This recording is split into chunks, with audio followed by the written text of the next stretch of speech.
Lulú is one of the great operas of the 20th century, written by Alban Berg in the late 1920s and early 1930s and left incomplete in the orchestration at his death. And it's an opera, I think, that is about the fragility or impossibility or fragmentation of desire. It's about Lulú, who during the course of the opera goes through many lovers and several husbands, and each time there's an impossibility. Lulú can't be the woman that the men imagine her to be or project onto her. She can never fulfill all the desires of both being the femme fatale and the faithful, quiet wife. I'm very happy to be working with Marlies Peterson again. She sang the role of Pamina in a production of The Magic Flute I did many years ago. And she had, even then, an extraordinary certainty and confidence and strength that I think will be fantastic in the role of Lulú. And also wants to find within the production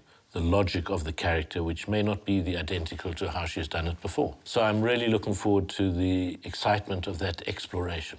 The question is, how does one put this onto stage?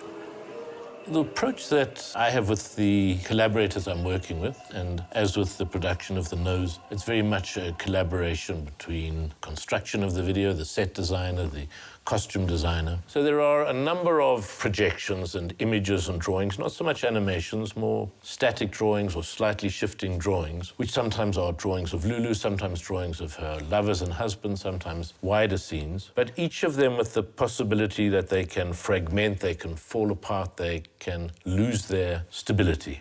Ink is the primary medium of the production. Sometimes ink drawing is translated into woodcuts or lino cuts, but essentially the vehemence of a black brushstroke, trying to find some equivalent visually to the violence of the opera in the marks and the way they are used. It's almost as if ink becomes the black blood that is spilt throughout the production.